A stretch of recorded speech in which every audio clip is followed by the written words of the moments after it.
Concentração total.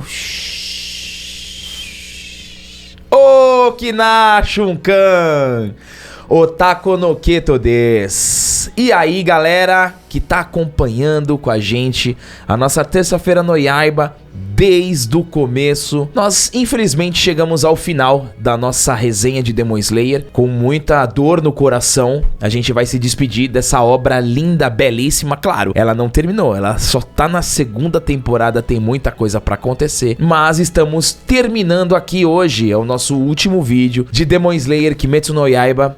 Muito obrigado. Demon Slayer é um anime incrível, a gente já falou, todos os vídeos aqui, milhares de elogios, sempre será assim. Estamos aguardando a terceira temporada, não lemos o mangá. E a gente finaliza aqui que a gente começou de trás pra frente, né? Primeiro a gente fez o Mugen Train, aí depois a gente seguiu a segunda temporada e fizemos a primeira temporada toda. Então é ótimo, é um anime excelente. Se você ainda tem dúvida, pô, tá procurando alguma coisa pra assistir, tem Demon Slayer na Netflix, vai lá e assiste, vale a pena. Tem o carimbo aqui da linhagem, então não digo que vou sentir saudades, porque em breve vai voltar rasgando com tudo com a terceira temporada. Na verdade Demon Slayer, como eu falei, não terminou, né? É a gente que está terminando a nossa resenha da nossa terça-feira de Demon Slayer, trazendo aqui o resumo dos últimos episódios, porque a luta principal, o episódio principal terminou. Agora a gente tem aí o encontro do Tanjiro com os Hashiras e o treinamento.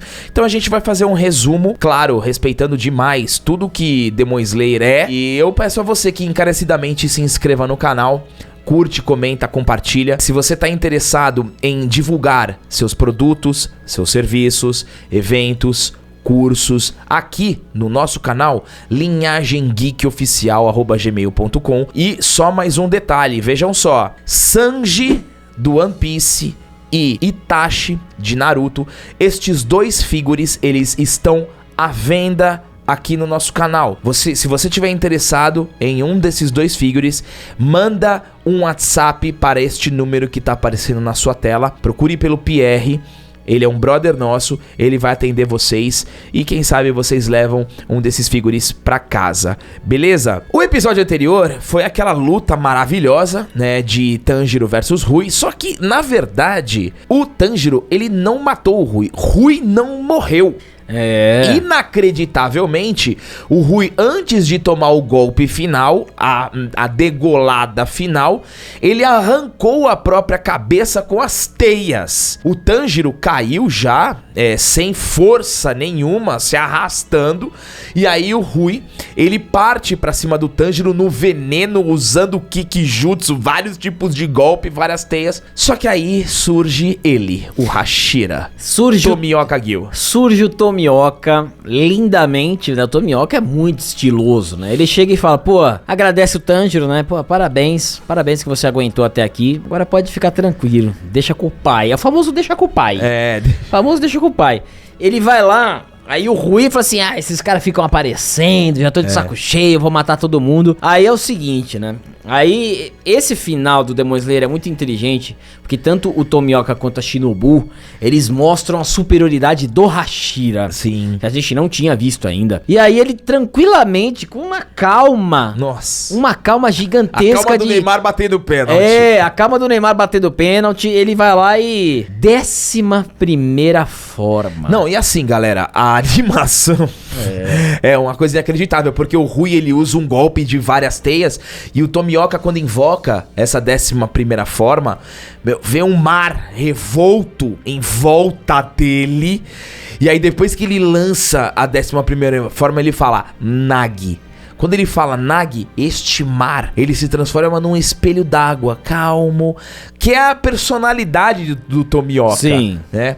Calmo, lindo, tem até uma gotinha caindo. Cai a gotinha com a sonoplastia da gotinha. E aí é o seguinte, ele não toma o Kikijutsu do Rui. E o Rui, pô, mas como é que ele não tomou nada? E aí é legal essa cena, porque é na visão do primeira pessoa do Rui. Ele vê o Tomioka vindo, aí ele pisca, o Tomioka some. Ele aparece do lado e só corta assim, ó. Pá. A passada. Não, mas não é aquela passada de cavaleiros que tem aquela corrida e a pose. Não, é tipo...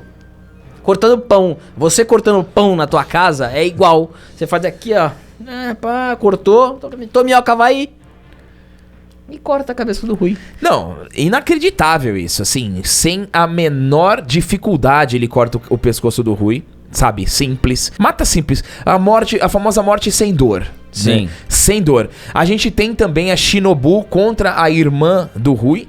Ela tenta dar um migué lá, falando que só matei 5 humanos.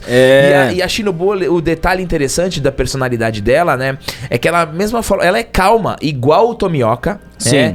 Só que ela tem um tom sádico, né? Ela tem uma parada meio sádica. Você vai ser minha amiga, sabe? Poxa, para de falar mentira.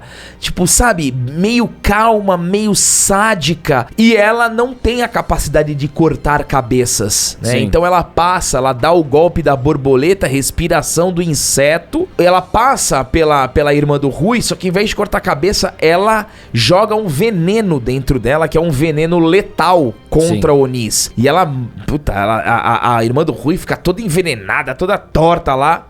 E morre envenenada, não morre com cabeça cortada nem queimada. O legal dessa história, depois nós tivemos, né, a história da família do Rui, a família Oni, né? Primeiro a família Oni, que o Rui força todas elas a serem da família, cada um tem o seu papel que tem que ser representado, arrisca se não era punida.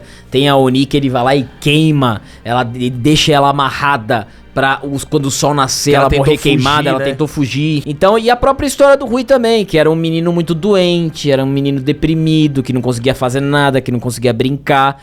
E aí ele tem a oportunidade de virar um Oni e ser saudável, né? Então, é como Demon Slayer faz muito bem. Ele desenvolve primeiro o vilão e depois conta a história. Então não tem como você ficar triste pelo vilão, porque a atuação dele pós se tornar um Oni já é maligna, já é maléfica. Então é uma forma muito boa de você não humanizar o vilão, você deixar o cara ser vilão, mas ter a história dele. Aí você interpreta da forma com que você quiser. Se você achar que foi justo o que ele fez depois, mas o autor deixa claro, sempre o personagem deixa claro, inclusive o Tanjiro já, e outros Hashiras, outros personagens, falam que não justifica, e isso é incrível, não justifica você ter uma vida difícil a cometer crimes hediondos, né? Então, essa é parte da beleza também do Demon Slayer. Isso daí virou uma máxima nos animes, e eu digo que me corrijam se eu estiver errado, mas eu creio que foi a partir de Naruto, porque você não tinha um desenvolvimento do lado humano de vilões em Cavaleiros, em Dragon Ball, em Yu Yu Hakusho. E o Hakusho teve com o Toguro. Mas não, o Toguro não é infância. Lá, o Toguro tem a parceria lá que ele tinha. Não, com o Kairen. Depois que o Kairen matou os discípulos, ele vendeu a alma pra se tornar um demônio. E no final, é que assim, também. O final ele quis que um humano ganhasse dele pra o ponto dele ser provado o ponto dele ser errado. Mas assim, Naruto o negócio ficou muito mais intenso. Ah, sim, um desenvolvimento muito maior. Naruto você tinha todos os vilões, você conhecia desde quando o cara nasceu, todos os problemas que ele teve na infância, porque é o que eu falo, quando você quer humanizar qualquer tipo de ser humano, mesmo ele sendo o pior ser humano do mundo, mostra a infância dele. Sim. Mostra a infância dele, porque nenhum ser humano nasce ruim. Ruim mesmo, com a ruindade, com a maldade. Porque a criança, por si só, ela só tem... o Michael Myers. Michael Myers nasceu com a maldade. É verdade. Mas a criança, por si só, ela tem a sua inocência, né? E a partir da evolução, ela começa a adquirir, né, os sentimentos, entre aspas, mais humanos, mais negativos, enfim. Então aí você começa a ter isso mais em Naruto, e aí começou a se tornar uma tônica em outros animes. Então, nos animes subsequentes, você sempre tem também não só o desenvolvimento dos protagonistas e coadjuvantes, mas também dos vilões e até dos capangas dos vilões. Sim. Né? Demon Slayer faz isso, Naruto faz isso, Bleach faz isso, enfim. Vários animes fazem isso. Só que Demon Slayer trabalha com essa estratégia. Então ele apresenta o lado ruim até quase a morte deste vilão. E aí na hora que ele tá morrendo ou morreu, eu apresento a história de vida que foi sofrida, todos os traumas, todos os dramas que este personagem passou até ele chegar até este ponto. Então acho que o Demon Slayer trabalha muito bem isso. Depois que a família Rui foi eliminada, Tanjiro e Nezuko são levados para a mansão do mestre. Quando eu conheci o mestre. Então, lá nos é apresentado o time de Hashiras. É, o pelotão de ataque. Como eles mesmos chamam, né? A milícia dos Hashiras. Sim. Alguns Hashiras já tinham sido apresentados, só que ali são apresentados todos os Hashiras. E o legal é que o Tanjiro lá, ele é colocado como meio que um desertor. Me lembrou muito Seiya quando chega no Abel. Me lembra muito. Verdade. Me lembrou bastante o Seiya quando chega, a Athena tá com o Abel e é humilhado pelo Atlas na frente de todo mundo. Exatamente. Lembrou bastante essa cena. O Tanjiro chega amarrado, né? E todos os Hashiras, exceto o Tomioka, não concordam com a postura do Tanjiro carregar consigo um Oni. Eles não concordam. Quase todos ali se posicionam contra, né? Eles acreditam que é impossível um caçador, né, de Oni carregar consigo um demônio que não devore humanos. Exatamente. Eles nunca tinham tido essa experiência. Mas o legal é que nos é apresentado o time dos Hashiras. Então, apresenta pra gente Rengoku, pilar das chamas, Tengen, pilar do som, Obanai, pilar das serpentes, Mitsuri, a pilar do amor, Tomioka já foi apresentado, pilar da água, Tokito, pilar da névoa, o Shinezugawa, que é o pilar do vento, cara de psico louco. Esse aqui, ó. Esse aí. E o Gyomei, que é o pilar da rocha que só chora, que parece o Ryu. Então, assim, eles nos são apresentados, cada um com uns traços bonitos, né? Olha só, eu ainda tô com essa camisa aqui dos Hashiras aqui, ó. Cada um com vários elementos de acordo com as suas... com o pilar que defende, né? O Banai tem várias cobras, enfim. E eles desacreditam que pode haver uma relação entre o humano e um Oni.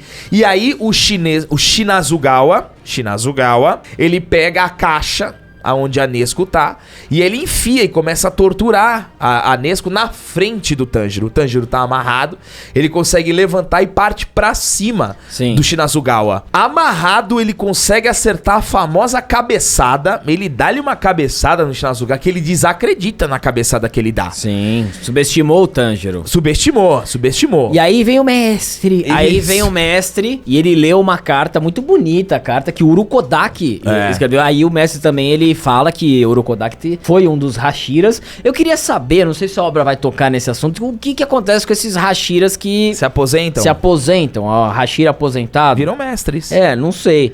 E aí ele fala que na carta ele mostra detalhadamente que a Nezuko, em 2 anos, ela nunca atacou nenhum humano. E aí o Shinazugawa vai, então beleza, então vamos testar. E tava sol, né? Tava sol. Falei, mas tá sol, tem que ser num lugar com sombra, ele tá bom. Aí ele joga pra dentro de uma sala que tinha sombra.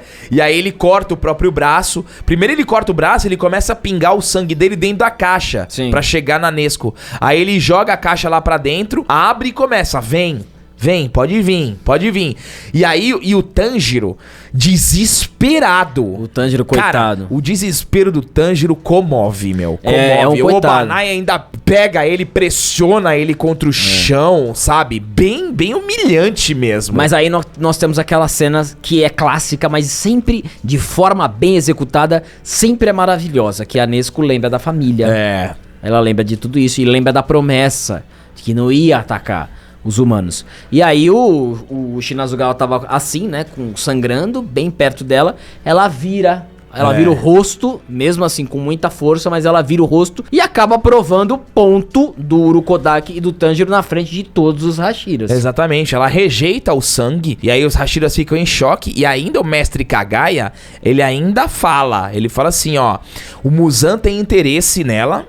E o Muzan tem interesse também no Tanjiro, porque o Tanjiro, ele conheceu o Muzan pessoalmente. Na hora que ele fala isso, todos os Hashiras ficam em choque. Sim. Porque nenhum dos Hashiras até então teve um encontro com o Muzan. E fazia tempo que ele não aparecia. É verdade. E também se encontrasse com o Muzan, não passaria, né? Mas, eu tô A gente sempre fala aqui, eu tô com uma vontade de ver esse cara lutando, meu. Porque tem a história dele com o mestre, né? Sim. Com o Kagaya. E aí, com a anuência do mestre, Tanjiro e Nezuko partem para a mansão das borboletas. Como tem mansão, né, em Demon Slayer. Eles partem para a mansão das borboletas para se recuperarem. Lá o Tanjiro ele encontra ainda com o Zenitsu e com o Inosuke, que também foram resgatados da floresta. E lá eles começam o treinamento de reabilitação, com uma exterminadora de Onis, a Kanao, que não é o canal 5 lá em Santos. Nem é o canal do YouTube. Isso, nem aqui o nosso canal. Já aproveita e se inscreve, dá o like. Mas ela passou com eles na seleção final. E ela que tá lá, ela que vai conduzir o treinamento. Que é maravilhoso, porque aí é o seguinte... tem muito humor nessa parte, é muito bom. É muito, assim, o alívio cômico, ele é muito bom. É muito bom. Zenitsu desesperado. Zenitsu tá com mãozinha. Ele encolheu. Ele encolheu por conta da luta com a aranha, do veneno. Ele encolheu e aí ele tá todo desconfortável. E a gente tem o Inosuke também que tá muito triste, bravo por ter perdido do Oni. Foi salvo, né, pelo Tomioka. Tá muito descrente da própria força. E o Tanjiro ali tenta o trabalho de motivar a turma, né? Sim. E aí eles tem que passar por um treinamento, tem algumas etapas. Então, assim, além da Kanao, tem umas menininhas que são fãs do Tanjiro. Sim. São super boazinhas. E aí, assim, tem vários tipos de treino, né? Tem um treino que elas precisam esticar eles pra treinar a flexibilidade. Tem o pega-pega. E o melhor é a brincadeira lá da água medicinal, que é ruim. Que eles têm que pegar mais rápido. Quem pegar mais rápido tem que jogar na cara do oponente. E a Kanao, ela é super... Ela tá num nível bem acima dos 3. Sim. Ela vence direto os 3. E aí chega num ponto que o Zenitsu e o Inosuke desistem. Fala, eu não quero mais, eu não aguento mais. Mas Tanjiro, determinado, focado, ele continua treinando. E nesse momento, as menininhas... elas chegam pro Tanjiro e falam assim, e dão a dica, elas dão a letra pro Tanjiro, falam assim pra ele, você precisa treinar o estado de respiração concentrada, tá? O que é o estado de respiração concentrada? É você conseguir manter a concentração total a todo instante. Em todos os momentos de luta, lembra que o Tanjiro fala concentração total? Sim. Então, ele faz a concentração total da respiração quando ele vai dar o golpe. E aqui, a ideia é que ele mantenha a concentração total a todo instante. Só que esse a todo instante é a todo instante mesmo. Porque... até dormindo. Então. E aí elas levam umas cuias, né, pra ele soprar, porque faz parte, né, do treinamento. Ele tem que soprar até quebrar. Pra treinar o pulmão. Ele fala, né, que tem que fortalecer o pulmão, porque assim você melhora a respiração. E outra parte boa também, que até dormindo você tem que estar na concentração total. E essa parte também do treinamento me lembrou muito Naruto, quando ele tá treinando pro... modo Senin, pro modo sábio, que ele toma a água do sapo e aí ele não pode se tornar um sapo. E aí toda hora que ele tá virando os sapos, o sapinho, o rei lá, vai lá e dá uma porrada no Naruto. E aí toda hora que o Tanjiro, ele tá quase dormindo, as meninas acordam ele batendo nele. E é interessante. E aí a gente volta aqui, porque tanto o Zenitsu quanto o Inosuke, eles pararam de treinar. Perderam a vontade completamente. Só que aí eles começam a ver a evolução do Tanjiro. E o Tanjiro acaba sendo uma entidade motivadora pra eles. E aí eles voltam a treinar. Outro ponto interessante dessa menina, como é que é? A Kanao, as menininhas, elas falam que ela foi treinada direta por Hashira. Isso. Por conta da habilidade. Então logo depois ali... da seleção final, ela já foi treinar com a Shinobu, com uma Hashira, pelo potencial. Então significa que os 3 não são nada na questão do potencial, mas aí que vem, né, uma tecla que os animes batem muito, o trabalho duro. Porque assim, o Tanjiro, ele foi treinado pelo Urokodaki, que era um ex-Hashira. Isso é verdade. Mas... E o Zenitsu também, né? O Zenitsu também foi treinado também pelo era Hashira. Mas eu acho que a Kanao não mostrou a Kanao em nenhum tipo de confronto com o Oni. Então provavelmente ela deve ter ficado treinando esse tempo todo enquanto eles em batalha. Então ela aprendeu essa técnica mais apurada da concentração. O legal é que nesse meio tempo chega o Haganesca com as espadas do Inosuke. e ele entrega 2 espadas novas, as Nichirintos, né, pro Inosuke. Só que as espadas são, né, lisinhas, lindas, clássica. E tanto é que quando ele pega a espada se transforma, né, tem aquela coisa de mudar de cor. Só que ele não gosta da espada lisa e ele vai e pega uma pedra e começa a serrilhar a espada. E os caras ficam desesperados porque ele começa a quebrar as espadas. E aí a gente tem um corte que é muito importante. Esse corte é muito bom, cara. É, porque nos é apresentada a dimensão espelhada do Muzan. O Muzan também tem dimensão espelhada. Que é aquele local, aquele ambiente que não dá pra saber. São várias portas, vários lugares juntos. Parece uma dimensão espelhada mesmo. O Muzan é apresentado em uma outra forma, de Michael Jackson para uma mulher. Uma né? mulher normal, parece aquelas geishas. E aparece ele convocando os luas inferiores. Ele convoca os luas inferiores e os caras morrem de medo. E alguns não reconhecem a nova forma. A nova forma do Muzan. E aí eles ficam desesperados. Falam assim, pô, mas quem é essa pessoa? E aí ele vai se revelando aos poucos. Só que o medo que ele impõe nos Onis, a gente já viu isso e vê agora de uma forma muito mais ampliada e com luas inferiores que são Onis do nível do Rui, que a gente sabe que o Tanjiro sofreu pra perder, né? Porque ele perdeu, ele foi salvo pelo Tomioka. É interessantíssimo porque os caras, a turma fica morrendo de medo dele. É tipo o Capitão Pátria, né? E assim, acho que ainda mais medo. E alguns pensam, né? Pô, mas o que ele tá falando? E aí o Muzan, ele entende, ele tá ali no pensamento da pessoa. Fala assim, mas o que é? O que você tá pensando? Me questionando aí. O que você tá me questionando no pensamento? Agora termina o seu pensamento. E os caras, a turma com muito, mas muito medo. E o Muzan invoca um bicho que sai do braço dele, cheio de olho. Lembrou muito o Emu no Mugen Train, quando ele invoca os tentáculos lá, cheio de olho. E aí, cara, é um banho de sangue. Essa parte é muito pesada. Cara, é pesadíssima, agora elevadíssimo, sanguinário. Primeiro o monstro destrói um Oni, aí depois o outro Lua fala, vou fugir daqui. Ele sai correndo. Me lembrou o Shaka contra o Ikki. Ele sai correndo, de repente o Muzan já aparece com a cabeça dele na mão. Ele nem percebe que a cabeça dele foi arrancada. Sim. Aí ele joga a cabeça onde estão os outros luas. E aí o Muzan vai destruindo um por um até que sobra o Emu. E aí o Emu ele consegue usar bem as palavras. Meu, foi um sonho. Pra mim vai ser uma gratidão morrer por você e tal. E aí o Muzan, ele fornece mais uma quantidade de sangue pro Emu, que é o Lu inferior que aparece no Mugen Train. Então aí o Emu, ele ainda fala assim, ó, se você aguentar o meu sangue, você vai ficar mais forte. E aí chegamos na reta final, o glorioso Corvinho fala, olha, nova missão, um Mugen Train, que nós conhecemos muito bem. E antes de partir, ele tem aquela despedida, né? As menininhas todas tristes, porque eles estão indo embora do treinamento, né? O trio, a trinca, né? O Zenitsu, o Inosuke e o Tanjiro. Eles estão indo pra lá, o Tanjiro se despede do Tomioka, agradece por tudo que ele tem feito por ele e pela Nezuko. E a gente parte para Mugen Train. Na verdade, já fizemos. Vamos fazer a playlist direitinho, né? Do Demon Slayer, organizar tudo. E essa é a nossa série de Demon Slayer, esperando a 3ª temporada.